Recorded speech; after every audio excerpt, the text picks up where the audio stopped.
नमस्कार दोस्तों। पिछली कहानी में आपने सुना कि साल 1995 में सुरेश अपना पुश्तैनी मकान बेचने के लिए उनके गांव सोनगिर आया हुआ था। लेकिन एक रात वो अचानक से गायब हो गया और आज ठीक 29 साल बाद उसका बेटा राज भी उसी वाड़े के सामने खड़ा था।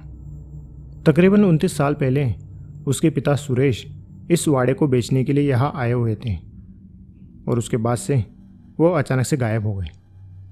लोगों को लगा कि सुरेश पर काफ़ी कर्जा हो गया था और कर्जा लौटा न पाने की वजह से वो अपने बीवी बच्चों को छोड़कर वहाँ से भाग गया। हालांकि राज को लोगों की बात पर यकीन नहीं था और उसकी वजह थी वो आखिरी खत जो सुरेश ने लिखा था। सुरेश ने उस खत में वाड़े के अंदर घट रही अजीब अजीब घटनाओं का जिक्र किया था, वाड़े के अंदर दिखती आत्माओं का जिक्र किया था और राज को अपने पिता के गायब होने के पीछे उन्हीं घटनाओं का कोई ना कोई संबंध लग रहा था और इसीलिए आज 29 साल बाद राज उस वाड़े पर आया था। जब गांव वालों को राज के बारे में पता चला तो उन्होंने उस वाड़े के अंदर न जाने की उसे सलाह दी, लेकिन राज सच जानना चाहता था, इसलिए वो उसी वाड़े के अंदर रुका। उसने उसी कमरे को साफ करवाया जिस कमरे से उसके पिता गायब हुए थे। आज भी उस वाड़े के अंदर इलेक्ट्रिसिटी नहीं थी, इसलिए राज अपने साथ एक टॉर्च लेकर आया था। उस कमरे में आज भी उसके पिता ने वाड़ा बेचने के लिए जमा किए हुए कागजात डेस्क पर पड़े हुए थे। कमरे में एक बिस्तर था और कोने में एक लालटेन रखी हुई थी और रात को राज उसी कमरे के अंदर सोया हुआ था। उसे उम्मीद नहीं थी कि जो कुछ भी बातें उसके पिता ने खत में लिखी थी उन बातों का अनुभव उसे उसी रात होगा।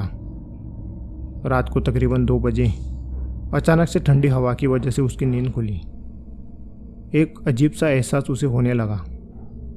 पूरे शरीर पर कांटे उभर आए और साथ ही वाड़े के अंदर किसी के चलने की आवाज़ आने लगी। राज अपने पिता की तरफ बहादुर था। वो झट से अपने बिस्तर से उठ खड़ा हुआ और टॉर्च लेकर उसने कमरे का दरवाज़ा खोला। पूरे वाड़े के अंदर अंधेरा छाया हुआ था। टॉर्च की रोशनी जहाँ पड़ती सिर्फ वही का दिखाई देता। राज टॉर्च की रोशनी में यह आवाज़ दिखने लगा। कदमों की आवाज़ बंद हो चुकी थी और वाड़े के अंदर कोई भी दिखाई नहीं दे रहा था। राज फिर से कमरे में जाने के लिए मुड़ा ही था कि अचानक उसे ऐसा महसूस हुआ जैसे हॉल के कोने में कोई खड़ा है। राज ने उस ओर टॉर्च की, लेकिन उस टॉर्च की रोशनी में उसे कोई भी वहाँ दिखाई नहीं दिया। लेकिन जैसे ही उसने टॉर्च हटाई फिर से उसे वहाँ किसी इंसान की आकृति दिखाई दी। इस बार राज ने उस ओर टॉर्च नहीं की, बल्कि वह उस आकृति की ओर धीरे धीरे बढ़ने लगा और जब उसे वो आकृति थोड़ी स्पष्ट दिखाई देने लगी वो वहीं रुक गया। उस आकृति को देख राज को एक अजीब सा अपनेपन का एहसास होने लगा। उसे लगने लगा जैसे वो साया उसका कोई अपना है, जैसे उसके पिता वहाँ खड़े हो। राज कुछ समय तक उसी साये को देखता रहा, लेकिन अचानक तहखाने वाले रूम से एक आवाज़ आई।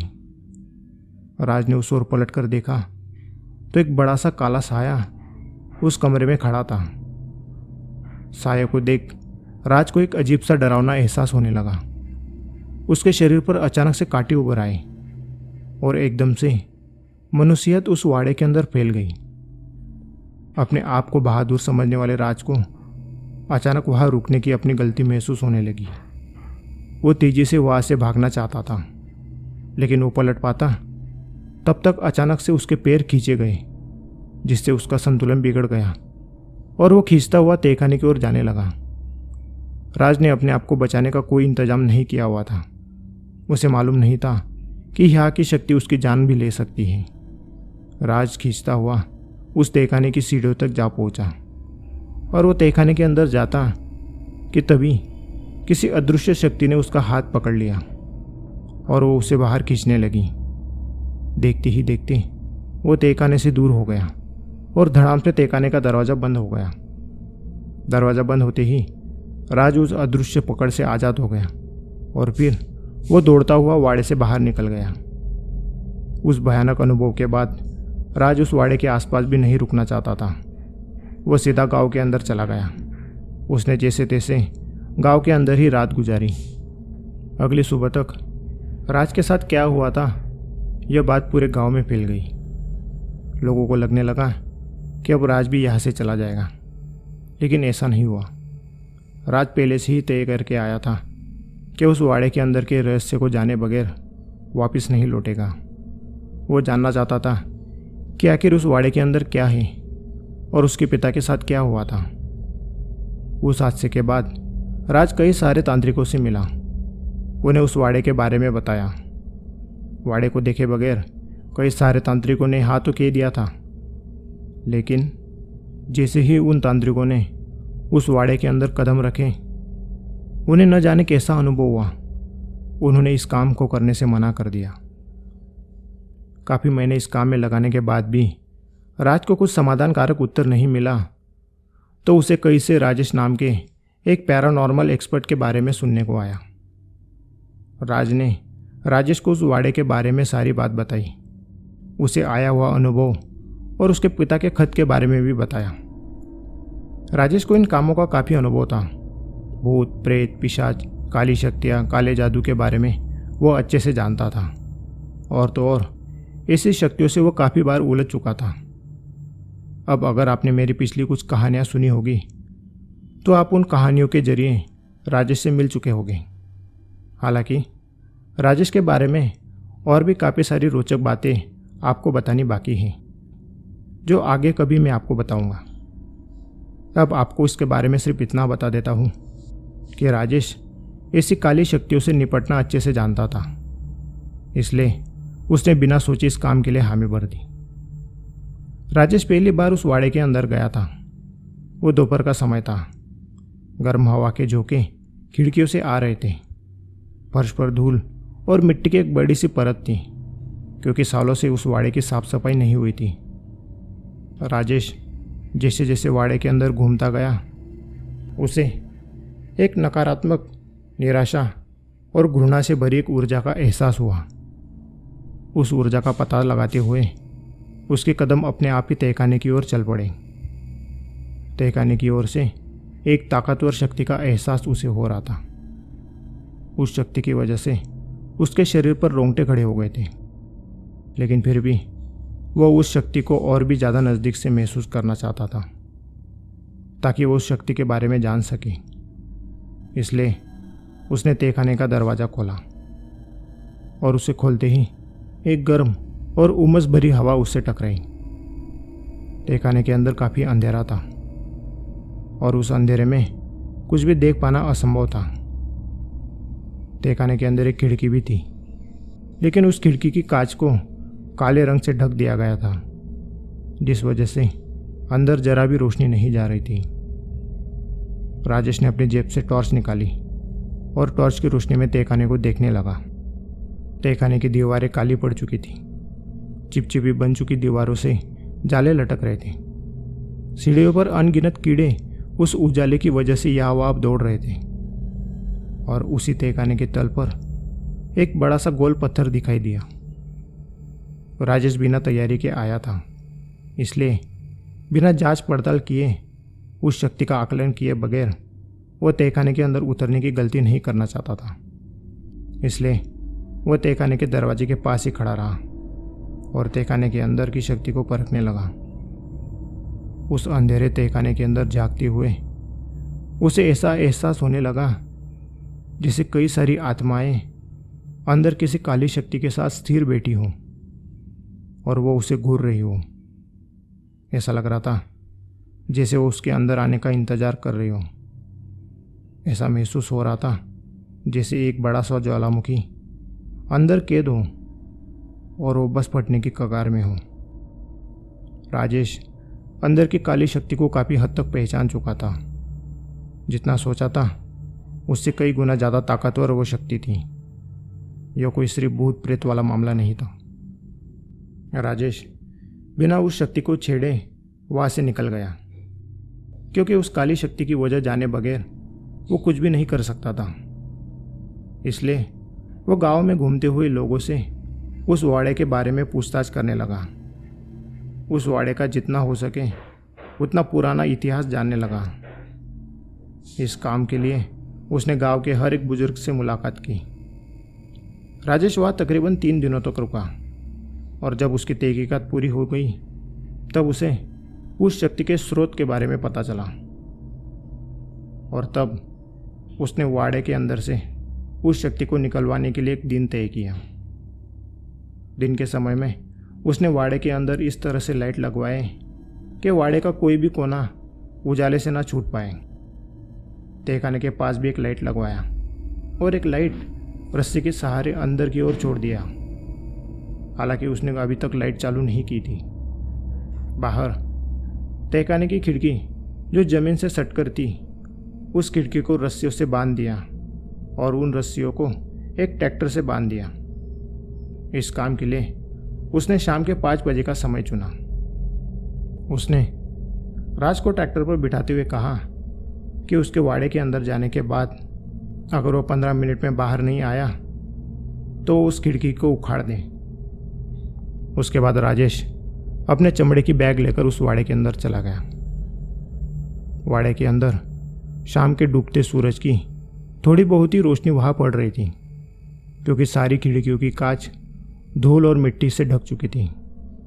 हवा न के बराबर थी और सन्नाटा तो ऐसा छाया था कि राजेश के हर कदम की आवाज़ वाड़े के अंदर गूंज रही थी।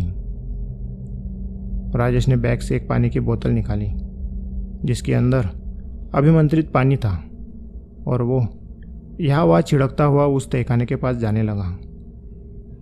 जैसे जैसे वो आगे बढ़ता उसे अपने आसपास एक अजीब सी शक्तियों का घेरा महसूस होने लगा। सांस लेने में भी तकलीफ होने लगी, शरीर पर कांटे उभर आए और जैसे ही उसने तहखाने का दरवाज़ा खोला, एक गर्म और उमस भरी हवा उससे टकराई जिससे वो 2 कदम पीछे हट गया। ये झटका पहले के मुकाबले ज़्यादा तेज था। तहखाने के अंदर की ताकतवर शक्ति उसका इंतजार करते हुए उसे महसूस हो रही थी। ऐसा लग रहा था जैसे कोई बड़ा सा जानवर उसका नीचे उतरने का इंतजार कर रहा हो ताकि वो नीचे उतरे और मौत उसे जकड़ ले। लेकिन राजेश अपने प्लान के मुताबिक चल रहा था। उसके पास वाड़े के अंदर लगाए सारे लाइट्स का एक बटन था और उसने एक झटके में ही सारे लाइट्स चालू कर दिए। हॉल, कमरों से लेकर तहखाने के अंदर भी अचानक तेज रोशनी हुई, लेकिन वो रोशनी सिर्फ एक क्षण के लिए ही रुकी और एक के बाद एक करते हुए सारे लाइट्स फूट गए। क्षण भर में ही तहखाने के अंदर फिर से अंधेरा छा गया। उसका पहला प्लान फेल हो चुका था। हालांकि राजेश को इसकी उम्मीद थी, इसलिए उसने अपने साथ लाई पेट्रोल की एक बोतल निकाली और सीढ़ियों पर पेट्रोल को डाल दिया, जिससे पेट्रोल एक के बाद एक सीढ़ियों से रिसता हुआ नीचे तहखाने के अंदर चला गया। राजेश ने एक तीली जलाई और उस पेट्रोल में आग लगा दी। आग सीढ़ियों से जाती हुई तहखाने तक चली गई। उस आग की रोशनी में राजेश ने पहली बार तहखाने को देखा था। तहखाने के नीचे कीचड़ जमा हुआ था और उसी कीचड़ के बीचों बीच एक बड़ा सा गोल पत्थर था। राजेश धीरे धीरे सीढ़ियों से उतरने लगा। वो अपने साथ एक बड़ा सा हथौड़ा लिए हुए था। हर उतरती सीढ़ियों के साथ एक अजीब सी निराशा उसके मन के अंदर गहराने लगी। एक अजीब सा डर उसे महसूस होने लगा। हालांकि आग की रोशनी में वहाँ कोई भी दिखाई नहीं दे रहा था, लेकिन किसी की मौजूदगी जरूर महसूस हो रही थी। राजेश आधी सीढ़ियों तक पहुँच गया था और आग अब धीरे धीरे कमज़ोर पड़ रही थी। तहखाने के अंदर फिर से अंधेरा छाने लगा और जैसे ही आग बुझ गई, धड़ाम से तहखाने का दरवाज़ा बंद हो गया। उस अंधेरे में अब कुछ भी साफ साफ दिखाई नहीं दे रहा था और तभी वहाँ किसी के सांसों की आवाज़ें आने लगी। कीचड़ के अंदर हो रही हलचल महसूस हो रही थी। राजेश वहीं रुका रहा। उसे उस बड़े से गोल पत्थर के पीछे एक बड़ी सी काली आकृति नजर आने लगी। वो आकृति किसी आम इंसान के मुकाबले काफ़ी ज़्यादा बड़ी थी और उसकी ताकत राजेश महसूस कर सकता था। और अचानक किसी ने राजेश का पैर पकड़ लिया और वो खींचता हुआ सीढ़ियों से नीचे जाने लगा। राजेश के एक हाथ में हथौड़ा था और वो दूसरे हाथ से किसी भी चीज़ को पकड़ नहीं पा रहा था।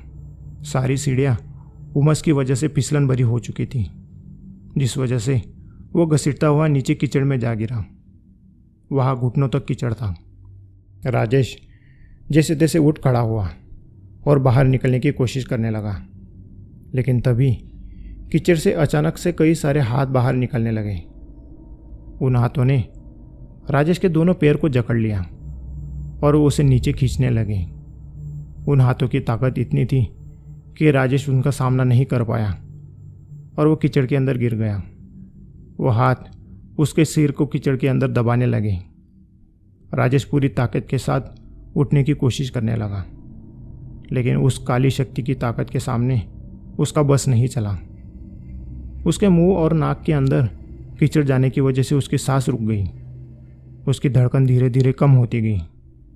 हालांकि उसने हार नहीं मानी थी और वो सही समय का इंतज़ार कर रहा था।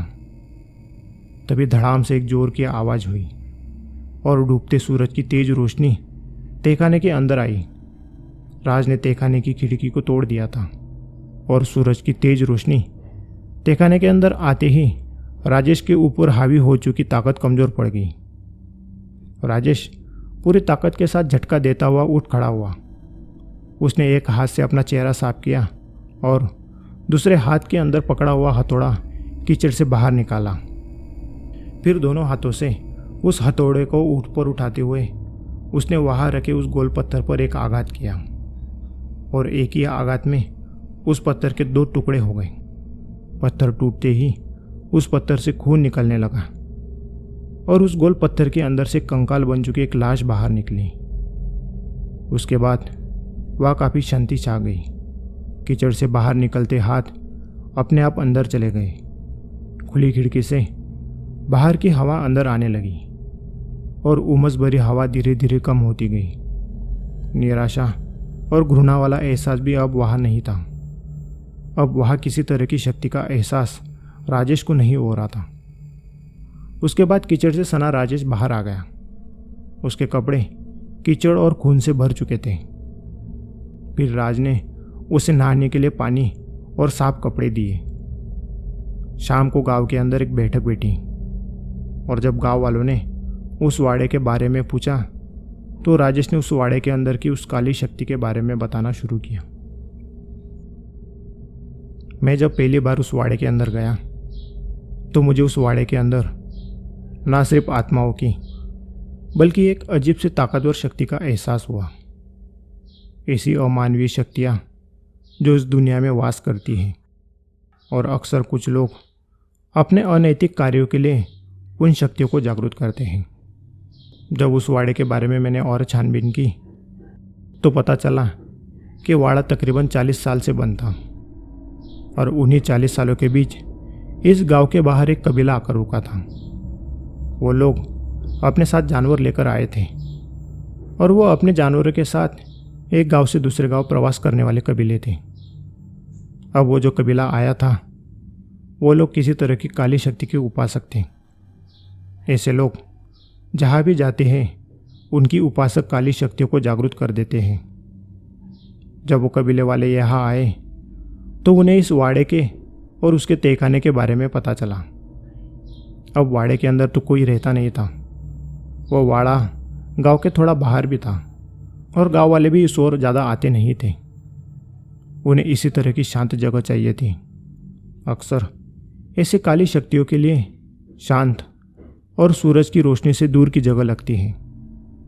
इसलिए उन्होंने चिपके से इस वाड़े के तहखाने के अंदर उस काली शक्ति की उपासना शुरू की। वो एक काफ़ी पुराना काला जादू है जिसमें कोई भी एक व्यक्ति खुद की इच्छा से अपने जीवन को त्याग देता है।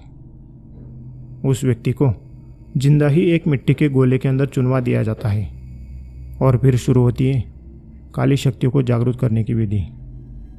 उस विधि में कई सारे लोगों की बलि दी जाती है और फिर उसके बाद वो शक्ति जागृत होती है। उस वाड़े के अंदर ऐसी ही उपासना की गई थी। कई लोगों की वहाँ बलि दी गई थी। इसी वजह से वहाँ काली शक्तियों के साथ साथ कई सारी आत्माएं भी दिखाई देती थी। अब ऐसी काली शक्तियों की ताकत अक्सर अंधेरा, गंदगी और बंद कमरे के अंदर होती है। अब वो तहखाना इस तरह से था कि इन 40 सालों से उसके अंदर सूरज की जरा भी रोशनी नहीं पड़ती थी और इसी वजह से उस काली शक्ति की ताकत वहाँ बढ़ गई थी। अब उस काली शक्ति को नष्ट करने के लिए सबसे पहले उसे जागरूक करना था। इसलिए पहले मैं अंदर गया और जब राज ने उस खिड़की को तोड़ा तो सूरज की रोशनी उस तहखाने के अंदर आई और उसी वजह से उस काली शक्ति की थोड़ी ताकत कम हुई और वही मौका देख मैंने उस गोले को तोड़ दिया। अब उस काली शक्ति को जागरूक करने के लिए जो मिट्टी का गोला बनाया हुआ था वो टूट चुका है। अब वो शक्ति वापस यहाँ नहीं आएगी। हालांकि एक बात का ध्यान रखो कि घर का कोई भी ऐसा कोना ना छूटे जहाँ कभी भी रोशनी न जाती हो, क्योंकि ऐसी जगहों पर अगर ज़्यादा समय तक अंधेरा रहा तो काली शक्तियाँ वहाँ अपना घर बसा लेती है। जब राजेश ने सारी बात गाँव वालों को समझाई तो उसके अगले दिन उन्होंने वाड़े के तहखाने के अंदर से कीचड़ को साफ करवाया और फिर उसके अंदर से उन्हें कई सारे लोगों के कंकाल मिले जिनके सिर धड़ से अलग किए हुए थे। गांव वालों ने उसके बाद उन कंकालों का अंतिम संस्कार करवाया। वाड़ा अब बुरी शक्तियों से आज़ाद था। राज ने जो तय किया था वो काम पूरा किया और उसके मन को भी इस बात की तसल्ली मिल गई कि उसके पिता उन्हें छोड़कर कहीं भागे नहीं थे, बल्कि उस काली शक्ति की वजह से उनकी मौत हो गई थी।